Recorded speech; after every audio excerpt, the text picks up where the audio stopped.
or Melissa, you? Melissa? If we could have just a minute, they have a presentation that they'd like Okay. to play on. Come on. Lynn, is your concern with the people's drinking water in Wakulla Gardens, or just the... Yeah, it's always that way. What's that? Yeah, very weird. I assume so. There should have been emails about the workshops. Jessica, there was no. Both these workshops were noticed. Yeah. I wonder if he's going to come back in with a gun. He stayed to listen to the whole conversation. I think he would have been happier, but he left when he heard the first number figure. Okay, Mr. Reed, you ready? Yes, sir. Go ahead, sir. It's all yours.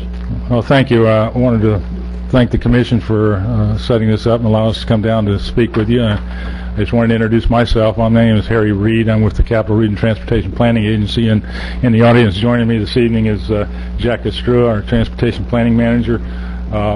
We have Jason Peters, who's the Director of Production from District 3, and Chipley, Blair Martin, in charge of Environmental Services, and our liaison with the MPO, Brian Paulk. So they're here to answer questions too, if we can be of assistance.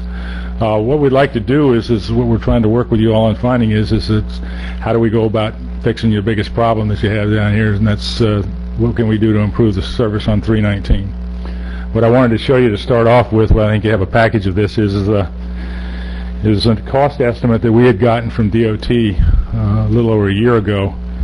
And as you can see down at the bottom, to widen the whole segment from the Wakulla County line down to US 98 is going to cost a little over $200 million. And our issues with it has been that there just isn't $200 million available to do it. In the 20-year plan that we just finished, there was a total of identified of revenues of only $350 million for a 25-year period. So it's just, there just isn't the money available at the moment to do that. So what we know is this is a big elephant, so what we want to try to figure out and work with you all is what are the priorities and how do we take care of this elephant one bite at a time.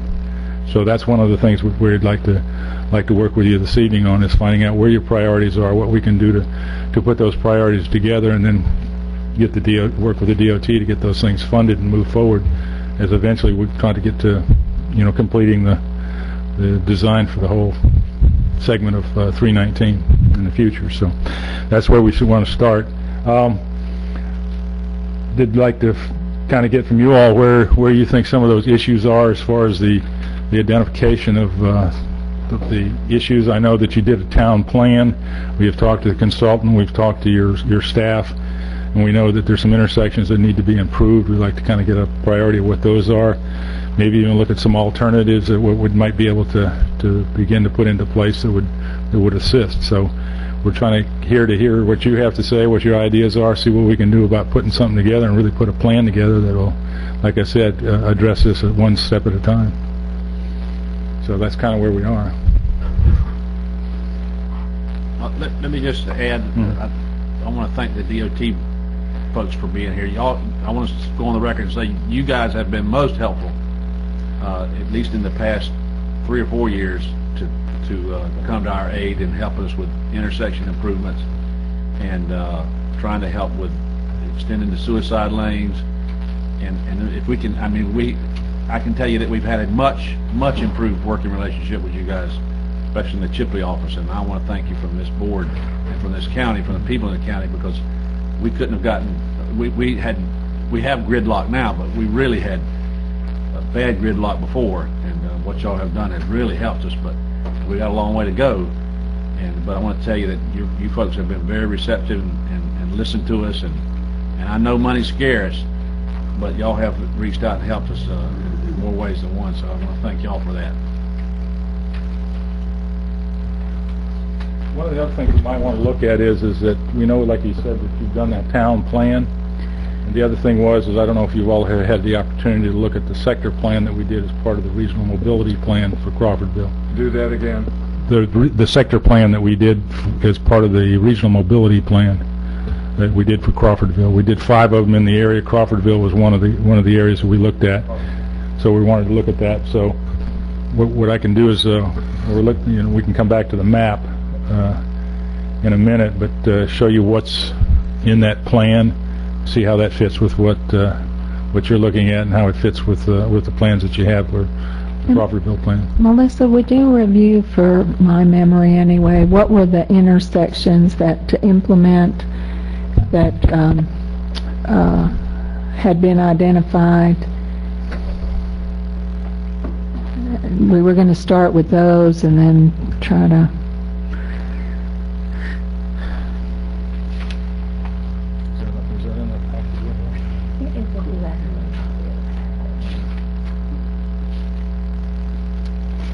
Okay, this is in attachment 1, page 3 of your packet.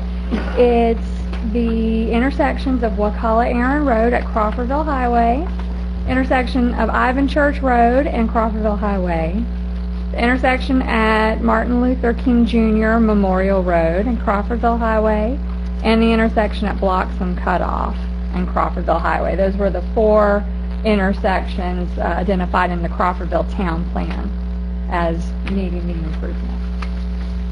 They're not ranking into order, because I certainly wouldn't think Ivan Church would be high up there on the list, or East Ivan. That's correct. Ivan Church or East? Ivan Church would Which be is Walmart, okay. East Ivan is above Walmart. Ivan Church and Trice are the two. Still get those confused. Yeah. But that is Walmart, Ivan. one thing we could discuss this evening if the board has a desire to rank those intersections as to what the board would like to see first, and CRTPA can take that, and DOT can take that under consideration. Wakulla and Crawfordville Highway are about to be redone, aren't they? In the very immediate future. We got it's a contract. Oh, its contract has already been let, and that work's supposed to start in January. That'll give you the 3rd lane. My discussion... But they're redoing the whole intersection there I too. don't think there's any intersection work that's going to happen in any of that. The one where the Wakulla area 319, there's some intersection work down there. Yeah. They're going to slightly realign right there across Cassidy and people are leaving a triangle, turning triangle around or something like that. Not much, but it's that's where it starts going north. Other intersections pretty much stay out there. But that's part of the resurfacing program, right? The project? Yeah, okay. My talks with Harry, I had suggested Bloxham because there's much easier right-of-way acquisition there. Certainly is a big bottleneck. That was my concern, was the right-of-way acquisition. But when you talk about intersection improvements, you're talking about coming in and 4-lane in all 4 directions. Yeah, it would be in line with what the design plan was for, to try to do the 4 lanes. We realize that that's where the bottleneck is at the intersections. How do you do a 4-lane when you've only got a 2-lane road coming into it? Tapers down, just like a toll booth road. You know how it splits off into 10 lanes and tapers back down into 4? It'd be just like that, just to get people through the intersection. Okay, all right. That's the primary thing. And then, as you know, you've already built some 3-lane sections in there, so one of the other considerations to think about is the possibility of during peak hour is making those reversible lanes. That's been done in places like Atlanta where they have 3-lane sections, and they'll take 2 of those lanes and go in one direction during that peak hour and then reverse it, and then the other times it's a turn lane. So those are options that can be looked at. I'm not guaranteeing any of them are going to work, but the point is, it's something to look at. My question would be for the prioritizing, if we're going to try and prioritize these intersections, should we think to ourselves it's easier to do this intersection, which would be, I think, Bloxham and Crawfordville Highway, or it's more of a priority to do this intersection, which I would pick a different intersection if I was going to pick a priority? Well, every car that goes to the Walmart has already went through Bloxham. And I don't. Theoretically, it should be the same number of traffic, roughly, during peak hour anyway. Well, I think that's a good point, Mr. Reed, that Alan's making. It from your perspective, are y'all going to jump on one that is easier to do because we have the property or is it gonna be harder to get you to do one like right here next to the courthouse? That's gonna. No, that's what we want to find out is what are your priorities? And then from that standpoint, we can go take a look at what that is and what that's going to take. We have And let you know what it's going to take to do that, and if and when we could do it. So what I would want to hear from you though is say, all right, here's 1, 2, 3, 4.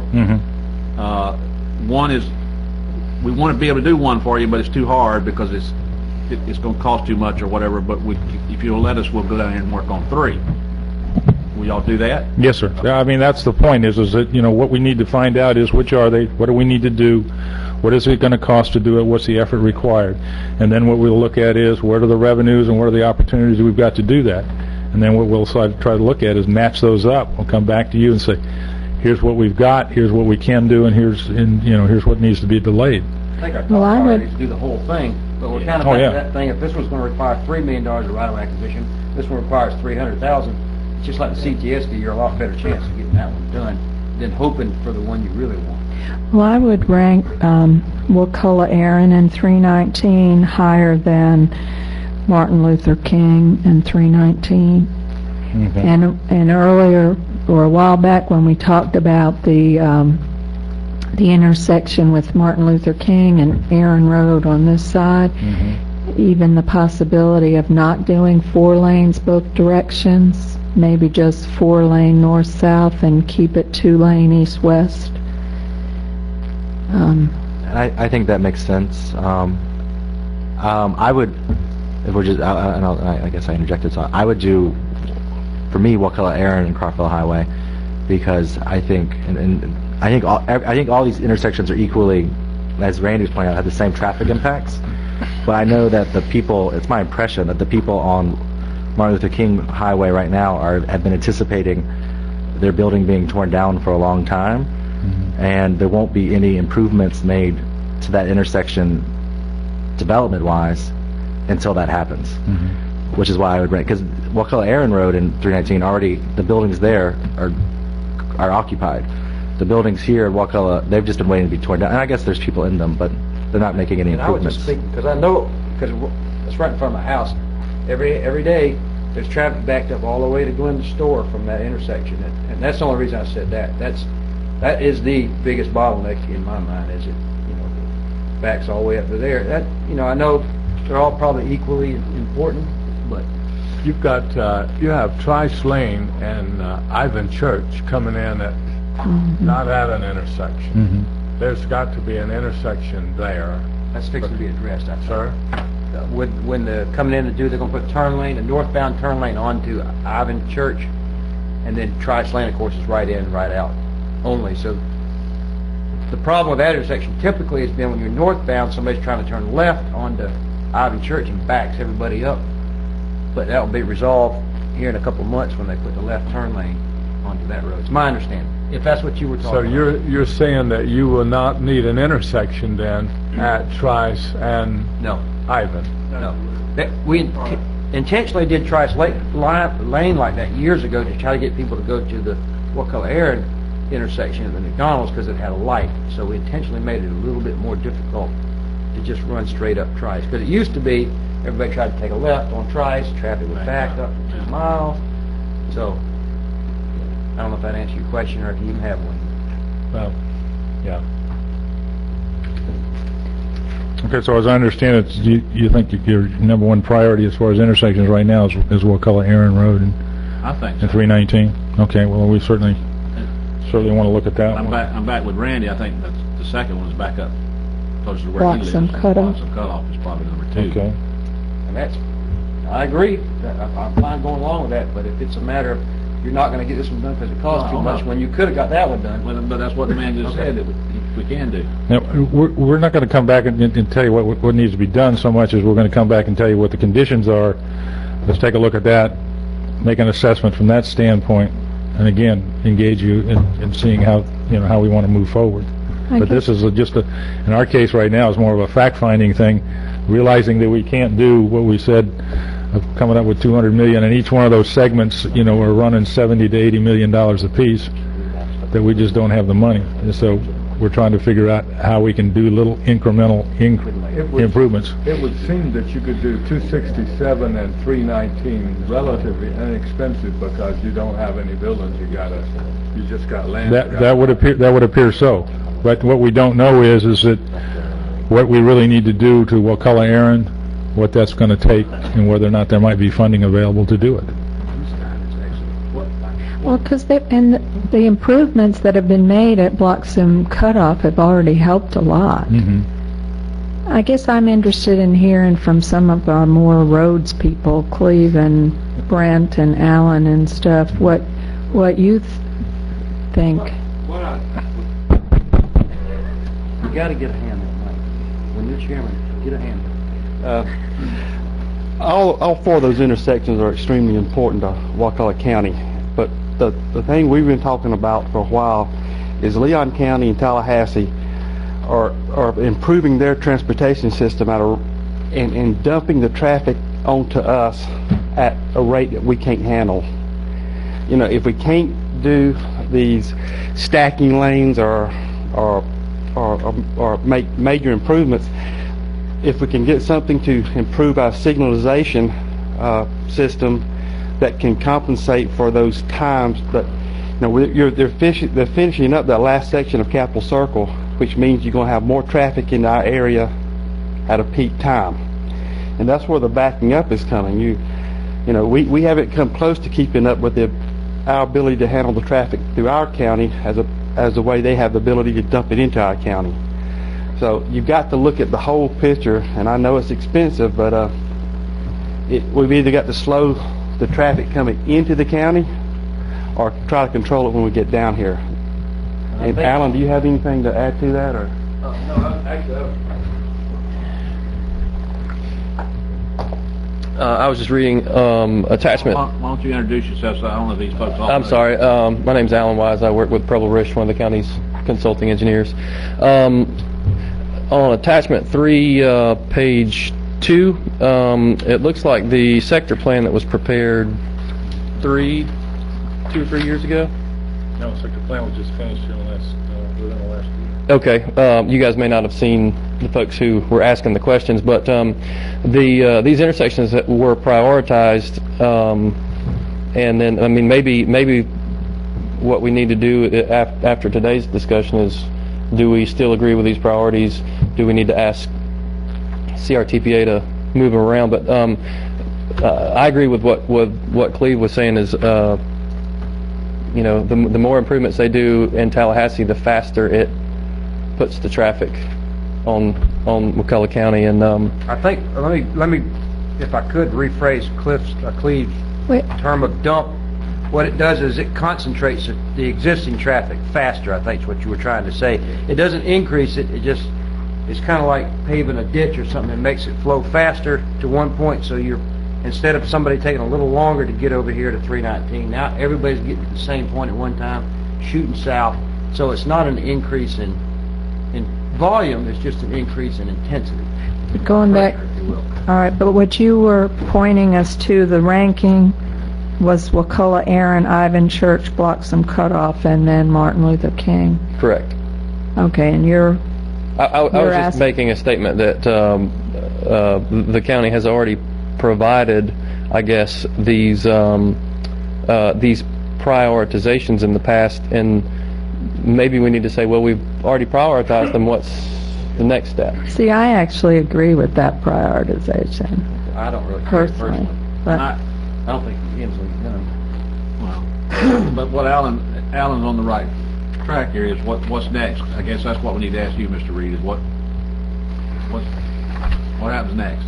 Okay, our next would be is to take these back and see what it would take to do what we need to do of, you know, 4-laning them at the intersections and making the necessary improvements, and then come back to you with what those are and let you know what we can do and what we can't So do. one of those things is going to be money. Well, absolutely. I mean, that's you know. I keep going back to Trice, and I know you're going to do whatever you're going to do there, but if you looked at the Trice and the Bridle Gate, you got another intersection up there that's that Bridle Gate Songbird that comes out of Songbird. I can show you a way of eliminating that entire intersection and feeding it into Trice and Ivan. If you do a proper intersection at Trice and Ivan, you can bring Songbird into that intersection, and you can bring Ivan into the same one, and eliminate the Bridle Gate Songbird, and you can feed those. So you eliminate one full intersection there. What? I think along those lines, Jerry. Sorry, Alan. When Ben Boynton was developing Songbird, we specifically, Public Works didn't make him, but requested he remember this, Mike. Yes, sir. Line up with Bridle Gate, so that would be a proper intersection. And our thinking was at the time that would possibly be a signalized intersection somewhere in the future. Now, the people that live in Bridle Gate don't like that idea at all, because I think you get rid of the Trice and Ivan Church intersection and run everybody at the Songbird intersection because it's further away from McDonald's. These are just my thoughts. But the fact that Bridle Gate is a relatively dense residential neighborhood makes it much more difficult. Let me show you what I'm talking about here. Can you, Expand that a little more? and Melissa, can you hit on the satellite with you? Would you like to use this? Or Earth view? It's Jerry. I know. He's on the other side of the street, but yeah. This is, I believe, you got to come on. No, he's right about what he's saying, though.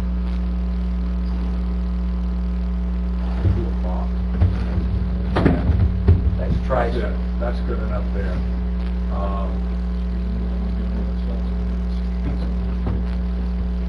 Here we go. I don't see the lots per se, but the state has bought this right here. Or stormwater This pond. Osceola, or whatever you want to call it. It'd be very easy to move to do a dead end right here on Bridle Gate, do a dead end there. St. Joe would probably go along with getting this road out of the middle of their property. But you could bring this road down here and come through here and catch that and come right over to Songbird. You can make the intersection right here, picking up Ivan Church, and you can bring Songbird right through where the state has already bought.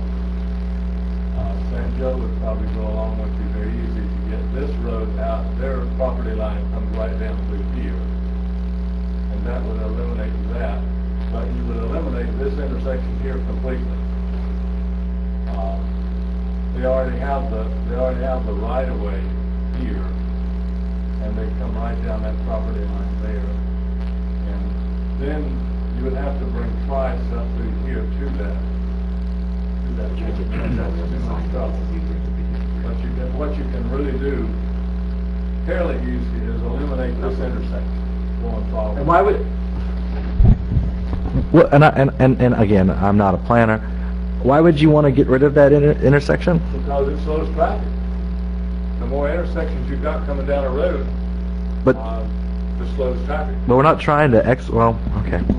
You have a lot of people coming down Songbird here from a lot of areas. Well, what else? Well, I'm gonna try and echo a good thought here. I think, Commissioner Moore, I like your idea because it's an idea I'm gonna continue to push. So I'm gonna echo it. Of taking Trice Lane, I would just take Trice Lane all the way up through those woods, up to the Songbird Road. Well, you could do that also. That would be my solution. I think that's a good idea. Then I like you're going to that. have a major intersection here, which is another. I don't know how you accommodate. Well, you could bring these people to the same point. You could bring all of the people in here, and they could come down Bridle Gate into that intersection also, and just eliminate all this. But you can, with a little bit of work here, you can get rid of one or the other of those intersections. Okay. Let me ask, one of the things I was speaking of earlier about with DOT helping us as much as they have here of late, and I hope, and I don't know how much CRTPA can do, but we have this project coming up that's going to work from just south of McDonald's intersection that we're talking about there, Wakulla Aaron and 319, and it's going to work all the way up to, we're going to end up with a suicide lane all the way up to Walmart intersection. Ivan Church. What we need is, honestly, I mean, that's all we're going to get in these years to come. I know that in the next few decades. If we can just keep walking that dog up that road with the suicide lane. I know DOT's not crazy about suicide lanes, but in a rural area like here, it really helps us. The safety, you know, trying to get people off where they can decel to turn left and turn right, whatever. If we can just keep moving that up the road, eventually we can get it to the Bloxham cutoff, and we'll be a whole lot better off than we are now. Well, you know, that's what we wanted to talk to you about those kind of incremental improvements, you know, that stay within the range of the 4-lane segment from that standpoint. And I will tell you that, you know, Commissioner Crowley, our chairman, and I met with the DOT secretary and the District 3 secretary to discuss these items with them. And that was one of the issues that came up was the possibility of doing that. And the secretary seemed to think that was a favorable way of maybe beginning to approach it, but we just need to look at it. You know, one of the things I was made aware of recently is that one of the problems with the design so far for the 4-lane is they're running into karst features that are creating problems, which we would require the realignment of the road. So those are, you know, added expenses. So those are the types of things that we're trying to overcome in the meantime as we try to get to it. But no, certainly that would be one of the things to do it, because that's sort of a different pot of money type of thing where we can do that at incremental stages as opposed to trying to make it a major capital project. Gary, we talked a couple times too about possibility of maybe getting some sort of assistance on Old Shell Point when we try to move forward with that. Personally, my dream, as you know, has always been to realign 61, go down Old Shell Point, and just have that be a straight shot. Yeah. But we talked about possibly working with DOT on the intersection of Bloxham and Old Shell Point once we do get it paved, and maybe give precedence to north-south traffic instead of Bloxham traffic. A ton of our folks, I don't know what a traffic count is, but thousands a day travel that as a back road. That's going to go up. To take the pressure off of 319. Well, absolutely, and that's one of the things we brought up when we discussed that with the secretary was to start broadening the view of where you consider a corridor.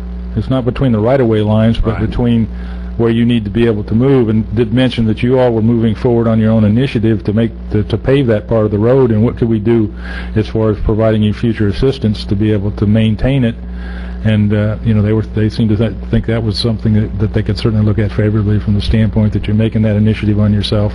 Or maybe some future, like actually realigning it correctly with the super elevation on the curve like it should, but you could still come down when you hit Old Shell Point, drop the speed limit to 45 from 55, and you still save a lot of time. And you know, that intersection through CTST has always been an issue about trying to do something with that. You gave me put that on the list tonight. I'd love them to just pay for the whole thing. How do we get y'all to get that on Harry, how do we get y'all to get that on a list and help us? Well, this is the first stage, is to identify those priorities, and then we'll start working with them. As we did, we brought the. Yeah, well, that's our job from the MPO standpoint, is to set those priorities and then work with the DOT to get those priorities funded. That's the major function that we have from that standpoint. But it's a matter of just making sure we understand what your priorities are, at least, like I said, in the smaller bites, that we can then begin to try to get those things funded. And that project, we're making progress on that. Cleve, when do we plan to break ground on Old Shell Point getting paved? We'll be paving in January. So, any ideas of you? I'm just putting that out there as a little timeline for what we'll be doing. What in addition to paving Old Shell Point, I know that some folks would like better right-of-way and so forth, but anyway, we're going to pave what we got. But what additional needs to be done to make that our corridor there? Because a huge number of people are going to, if it's really accessible, a huge number of people are going to flow into that, because it's a quick way into, quick, easy way into Tallahassee. Well, realizing that we don't have funds right now to buy that additional right-of-way, one of the things you may want to consider is a setback ordinance that says that eventually this road is going to be widened So that what happens is anybody that's trying to make improvements, if they make improvements on that land, the only thing you're buying is the land, because you've indicated to them. What is the right-of-way now, and how much do you need? That I don't know. I think Are we talking about O'Shell Point or Spring Creek? We were able to get, the best we have up through there is 50 foot, and it narrows down to, I think the most narrow spot is a 40 foot. We went through several attempts to get wider, more right of way. We even, it was one of the few times the county had actually had the property appraised and offered to buy the right of way, and was turned down. I don't think any person up there accepted our offer based on the appraised price of the property. So basically, we're paving what we got, and that's what we got in our budget. I also, Hold on, Randy. well, yeah, because I remember a conversation, I think it was about Old Shell Point Road. I know there's a contingent of people who want us to see an alternate corridor, but there's also people who wanted more residential use kind of paving of Old Shell Point Road. And if I recall some of our conversation, we were leaning toward not the alternate corridor, but just the paving of Shell Point Road, in part because the people who live along there don't really want to be living on a 319, and in part because out of concern that if we start directing a lot of traffic into alternate north-south routes, any future prospects for public transit we may be hurting ourselves in that way. And I hope we'll see some kind of express vans or maybe a bus service going along 319, and in that case we'll want to have people going more east-west to the pickup sites, to the stop, a limited number of stops on 319 if we can get people access to things up in Capitol Circle. So I don't know, I remember that discussion, at least with some of us, I thought. You brought up a point about securing future access. I know John wanted more, but he got less. But you talked about getting for future access, and I asked Heather on the setbacks, if we tomorrow said that we've got, let's say we've got a 60-foot right-of-way, and we needed 20 more feet on either side, can we say tomorrow that all future building has to accommodate for that 20-foot setback? What's the ramifications of just putting that into the code or whatever you put it into, that going forward you can't build within this next 20 feet? How difficult is that? You can accommodate some of those things by ordinance. It's going to depend. We'd want to take a look at what's there and what sort of lots have already been platted there or allowed to develop, so that we're not making a lot unbuildable, things like that. So you would want to take a close look at it, but that is a possibility. If you did that, if you said we want a 100-foot right-of-way going down Old Shell Point, and you just put it on paper and you survey it and you put it in, and then when you have objections, let's say you have a taken, that's probably somewhat similar to a taken if you tell people they can't use their property. It's not the same as eminent domain. If you tell me I can't use a piece of my property, you've just taken it. But let's say we did, it makes the purchase going down the road a little easier, because if I can't use it and I'm going to have to fight you to get to use it, which I won't be able to win it, then I'll settle for you for a reasonable fee, more or less. Well, regardless, if you're going to eventually put a road there, they're either going to donate it to you or you're going to pay for it through a taking. It would be a suggestion of mine that you take Old Shell Point, and at some point in time, fairly reasonable. It took me about 20 minutes to realize that if that was a good road there before they started their pavement and so forth, that a huge number of people, you could figure you got 319, which is traffic jam, and you got Spring Creek and Old Shell Point when it's paved, not a traffic jam. You're going to have 2/3 of the people over toward 319 move to the right now, going north to get on that road that's not difficult to drive to Tallahassee on. So I would think that that's something that we need to do as a county, go ahead and anchor down the fact that maybe we can't buy it today, maybe they won't sell it to us today, but basically you can't build on that extra 20 feet. Well, see, part of that would also you want to look at is future access on Spring Creek Road and begin to identify those issues that you've got so that you don't end up with the problems that you got on Crawfordville. And to answer your question about the transit, understand too that any transit we have is going to be on the same roads that the cars are traveling on. So, we're trying to disperse the traffic and give you better opportunities to be able to do it. And the better the network that you provide, the more alternatives are provided for people to take. So that really lowers it. And it gets it down to the point where you can get by with 2-lane roads and maybe some major 4 lanes, but you won't have to go to 6 lanes. And you can imagine what happened if you tried to put 6 lanes on Crawfordville Highway. You're going to wipe out all the businesses and the reason that you're trying to make improvements on the road. So it's one of those things where you start to look at the future and figure out what that future network needs to be and plan for it. Now, Randy, you want to show us? Briefly, my thoughts and visions. Google Earth didn't get it exactly right, but everything green's national forest, basically, in federal land. This is Crawfordville Road that's going to be here. And this has been tossed around for years, but if this one intersection right here was, through that cow pasture, was realigned, that would kind of give you a bypass around. The Cage of Posey, Ray Winkle, Alexander, we've been working on that for years. You could realign, a couple of intersections here and here, specifically, and have a good bypass around. Now, just for our DOT friends that may not know, that Old Shell Point Road is right there. This is going into Tallahassee, of course. There's our nice new intersection south, and then for whatever reason in the past they routed the road here and it's dead ends. This is where all the traffic goes. There's Wakulla Gardens we've been talking about. This is the part we're going to do right here.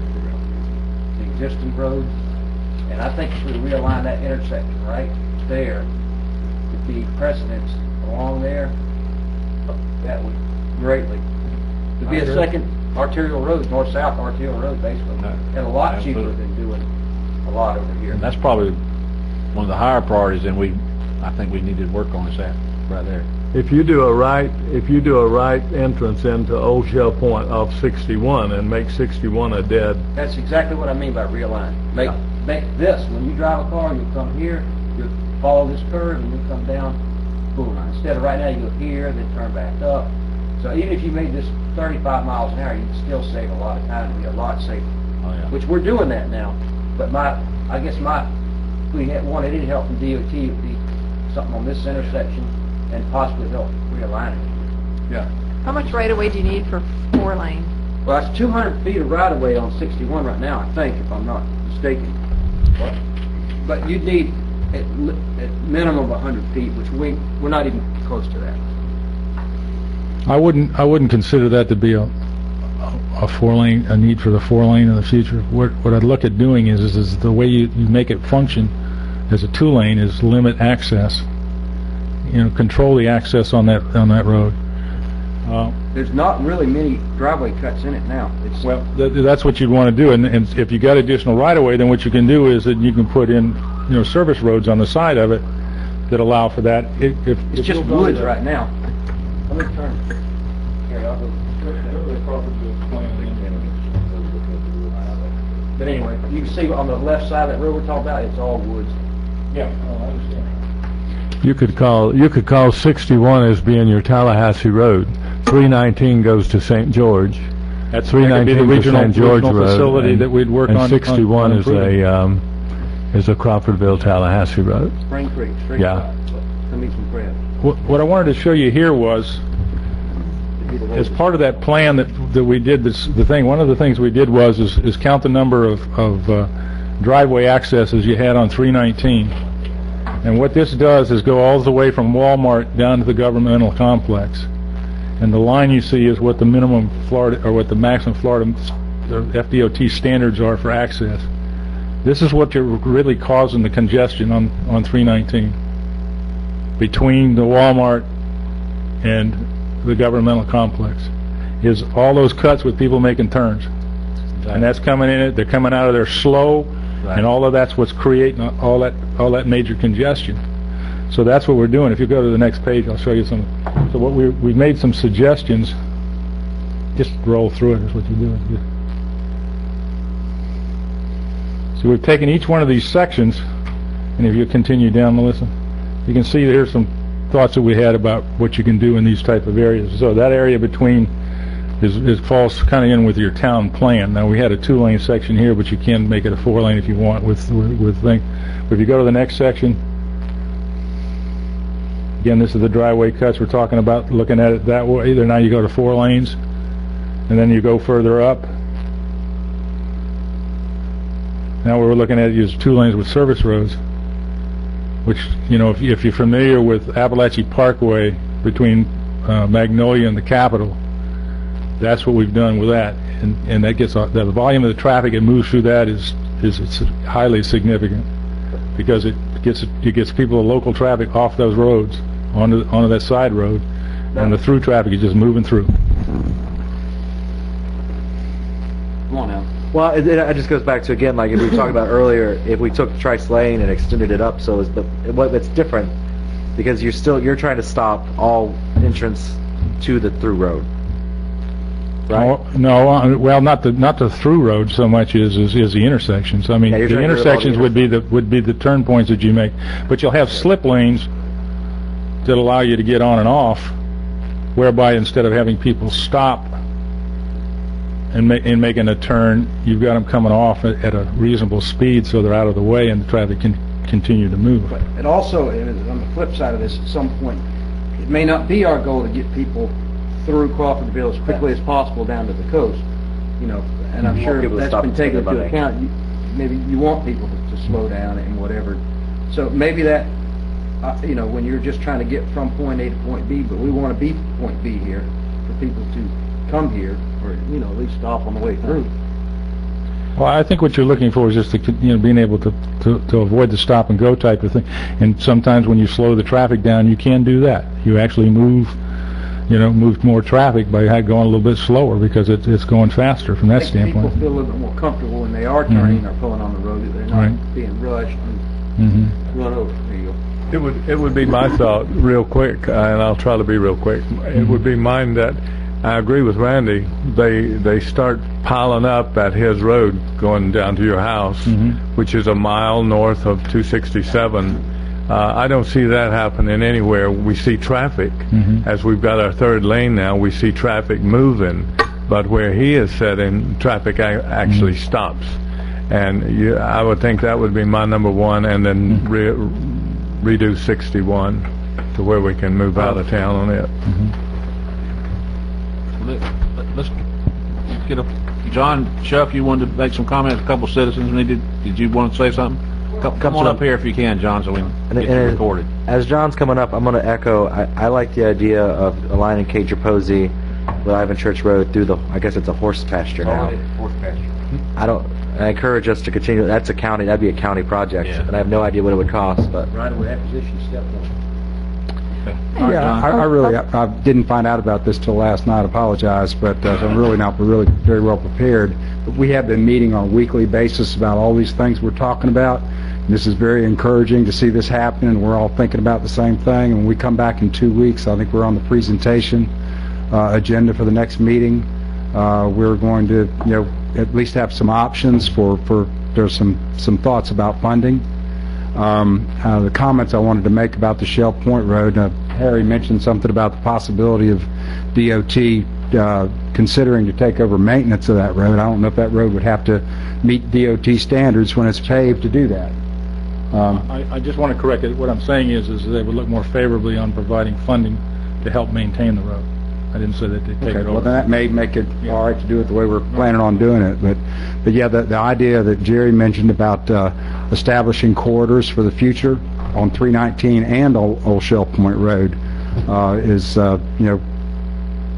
good things to think about. We're not going to we're going to go through about 10 bad years here, but eventually we are going to continue to grow some. And these problems we're having on 319 are just going to transfer to other roads. But that's really Okay. Are we going to talk about this? Well, I think that was one of the other things I wanted to bring up with you. In a meeting that I had with Commissioner Merritt recently, one of the things we got to talking about is what's another way to attack this particular situation. And he had mentioned at one time that there was a plan to look at a one-way pair. It actually ran from Wakulla Aaron Road down to they had a design that went south of here. And so that was something we wanted to look at, and it's asked you, is that something you wanted to consider? There may be some benefits to it when you look at it from the standpoint of what it would cost to do. I mean, he pointed out that you wouldn't have to move utilities in some cases. There may be benefits from lessening stormwater. I sent him something of what's called an urban network that's been designed some years ago, and they've done some of these in California. When they bring the road in a one-way pair, what it does is that when you think about it from a pedestrian standpoint, it makes it a lot more friendly, because now you've only got 24 feet of pavement to cross instead of 64 or 80 feet sometimes when you've got it at a 4-lane, depending on how many turn lanes you have in. Yeah, I like this. Well, and I like this. I heard citizens asking for this back in the very first Crawfordville. There was a huge Crawfordville town planning meeting back around 2001 or 2 or whatever, and there were people advocating this then, and I agree from a pedestrian standpoint. I would love to not have a 4-lane road going through the middle of Crawfordville. This thing, and I was meeting with Harry, and we were talking about it, and I said, I went back there this summer in the planning department, and she found it. I mean, it's been there since '93. Mike remembers when we were talking about it. As you see, this is 319 as it is right there. And if you click to the next page, this is what you have as existing roadway. Right. So what your plan showed, based on what I was seeing in this type of thing, is it came up here, smoothed this out here, this got smoothed out, and this got smoothed out. And what's interesting is it goes past here, right there could be where your tie-in is. That's a utility easement. The plan right now, Harry, shows it tying in right back here. That's where it starts? Yeah, it doesn't Okay, go well, on. I mean, that's something azalea. that could certainly be done as part of that, and bring it down, and you'd have to avoid the church here, but where it came down, it came down this way. And I had thought, guys, about, we're getting a little far away from 319 running up this way. But it looks like it's cheaper. That would be a good start. This would kind of make a downtown, more of a downtown area right here with parks mostly in the middle and Centennial Lane. Might just be parks. How do we get back You have a to... number of cross streets that are going across there already. planted. You don't have, when you have that kind of design, you don't have any turn lanes. So the maximum that you'd ever have this is 4 lanes. The amount of volume that you can move on that segment is extremely high. It's better than a 4-lane road. And Jerry, you're like this. Basically, all this area would then be road frontage for commercial, which is now, we've talked for years about expanding off 319. That would open that area up that we could kind of guide along for where the... Although I wish John Sewell was here, because I know he's has some plans, long-range plans that look at moving more of a government complex into and expanding the parks in Hudson Park. So I don't know. I'd like to see how this merges with what some of his ideas were. We know, the thing about this is we know we have the right-of-way for this. Everything in red. If we acquired right-of-way, it would be a minimal, there'd be some residential houses the county would have to buy, I guess, and then you have to worry about the church. But this is doable now. It's there. Yeah. So as part of these, the only thing I was asking is this something you'd like us to go back as part of this and look at? Yes. In part of these things that you want to see, is to see what the feasibility of something like that might be? Yes. Okay. Any other thoughts or ideas that you'd like us to pursue on this? Okay, as I understand it now, that you've given us the priorities of the intersections that you'd like to look at. You've talked about the 3-laning of 319, up to at least 267. Look at the realignment of 61 as part of that paving project that you've got with that, and the realignment of East Ivan and Posey Road. And I mentioned it earlier, but I'd like to add looking at Bloxham and Spring Creek Highway, which is now going to be Old Shell Point Road intersection. I think there's a curve, a super elevation on a curve right there as you come out of that, and possibly look at giving the north-south corridor precedence instead of making it stop for Bloxham. Maybe make Bloxham stop for it, just the way 319 used to be for years and years and years. Okay, so we're talking now at Spring Creek and Bloxham, right? Yes. Okay. Right now, Bloxham has the right-of-way, but maybe possibly give... You're right, south. Randy, because you're going to have more traffic on Spring Yes. Creek. Once we pave that road, you're going to have more traffic going north-south than you are going east-west. Yeah, that's all I'm saying. Huh? Okay. No, not a stoplight, just make Bloxham stop. Just like 319 was. John wanted to say something. One of those, on the Shell Point corridor thought there, when you do increase traffic along that road, you're going to have a little bottleneck down at Shadyville Highway also, because that's a slight misalignment there. Not as bad as it used to be, though. No, on the southwest quadrant there, that's wood. Don belongs to no idea.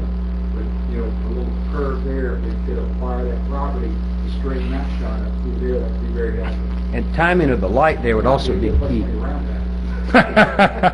Well, those are things we want to look at, is what those opportunities are. Well, if we're talking about some other intersections that I think are problematic, 267 and Spring Hill, that road, We just spent a lot of money on that, too. Well, not just.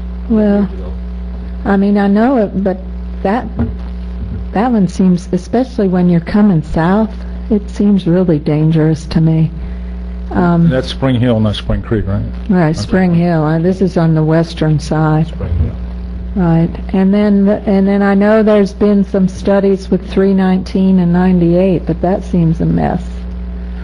I'd like to ask one more thing too here at the DOT if possible, is maybe some assistance with our lights, the timing of our lights. Please, I don't know if you have anything to add to that. We have the inductive loops in them, but we don't have the people on staff to time them, at 5 o'clock, change it to this. We need to get them all on Priority. on a system Synchronized, instead of as much as you can anyway. 3 or 4 system. Is that something DOT can help us with? Is that We can certainly look into it and see what we can do. they're shaking their heads, Cleve, so we need to get their names. And here you got 319 and 98, right? Yes, ma'am. Okay, I'm gonna. That is a big deal for us. I said it this like they finally had to, I called Cleve. It just gets a glitch in it, and he must have a button under his desk or something. But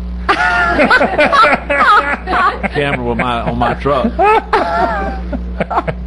That's why you can't get rid of him. He's got the button, the secret button. Here's another good one for you here. There's Spring Hill Road coming down. Right across the road from it's Forest Road 313. They Forest would love this, but it's a great shot right around there too. There it is right there. But that'll never happen. I just wanted to show you. Don't even write it down here. Just forget that one. Don't waste your time. Don't waste your time. All right. Is there anything more for these folks? Here, you got anything else to? No, sir. I again, I want to say I appreciate the opportunity to come down here and us begin this effort. This is encouraging that y'all came to us. I mean, I'm serious. All right. Okay. You have been a gentleman about coming and talking to all of us. I've sat with you, and Randy sat with you, and I think the rest of you. But I'm saying, and I'm going to get this off my chest because I always feel like I have to because I speak for the citizens. We just want to bone-hand it to us every once in a while, and again I say I hand it to the Chipley office over there has been wonderful. There's a young man over there named Ralph Yoder who I've befriended, and he has really worked hard for us. And if you guys don't help us, we don't get any help. And we just sit in traffic and cuss, and they usually cuss in the 5 of us. So we need some help. We did get, and I asked Harry that I could say this, that through the CRTPA, we did get funding for sidewalks. I know you can't drive down sidewalks, but at least It's an improvement. from right here all the way down to the school, be a nice, CTSD. it's like $300-something thousand too, so I tell them we could pave a lot of roads with that much money, but maybe we can at least get really wide sidewalks to be a walking trail or something. And Ms. Arts, We definitely need Down sidewalks. to the school. Well, you've got funds that are coming up in the next couple of years, and I think it's it's about $230,000 that you can decide where you want to put it, and we'll work with you to identify those projects and get it set up so that you've got that. So that's all part of what we're trying to do. But, and again, I think, just finding out what your priorities are and what we can do in smaller chunks is going to go a long ways towards us being able to assist you in getting these things done. And, you were talking about the bone. Well, sometimes as a dog you got to bark a little bit to let us know that you want And we do. time for your bone. The CTSD also has been a good organization that we've become involved with. I Right. think they recognize us as being very active. We meet every month with them. In fact, we've got a meeting next week, and they've helped us fund a lot of projects, a lot of safety issues, intersection improvements, sidewalks, street lights, a lot of things we've been able to do with them. So that's been very helpful. Harry, if you only knew where we were a few years ago, the intersection of McDonald's was misaligned so bad. It was dirt on that side of the road, and I think it was paved on this side, and they weren't even close to being lined up. Now we got a traffic light there, so we have come along. Alan, you had something? Real quick, this follows up what Mr. Reed just said about barking. We've got regional mobility plan, we've got transportation improvements plans, we've got some of these things, on the list. What do we need to give you as the county to say, it's on the plan, how do we get it programmed and, how do we get it funded? More details on the projects, how do we bark? Well, I think this is a good start. That's what we want to do, is based on what we've got here, come back, have you take a look at what we've come back with, what we're going to be able to move forward with, and working with our partners at DOT, and then beginning to refine all of these things, and you'll start to see it. Unfortunately, one of our commissioners has said something I think is very true, and that is transportation is glacial. It moves like a glacier. It doesn't happen overnight. So the way that we get the projects done is let's start talking about it now, getting it programmed, and the way that gets programmed, it may be 4 years out when the funds start to come in. But you got to get in the game, and that's what we're trying to do, is to make sure that we identify these. And when the opportunity comes, we've got a project in there, we'll try to move it up. So that's the big thing. Are lots or land for park and ride something that you all work in? That's something I think we also need to be planning, maybe in conjunction with some of these intersection improvements, if that might be good locations, some of these for park and ride facilities. Yeah. No, we can certainly do that. There's no problem with those types of things, too. So. Well, thank you again. We certainly appreciate it. Thank you, sir. I appreciate it. Did anybody from DOT wish to speak, or y'all just here to? Any other citizens? Y'all are welcome to. We just want to say we appreciate the opportunity to be over here. City educators gives us an opportunity to do what your concerns are, and we appreciate that. Thank y'all for coming. Appreciate that. Any other citizens? If not, we'll adjourn from the workshop. Thank y'all.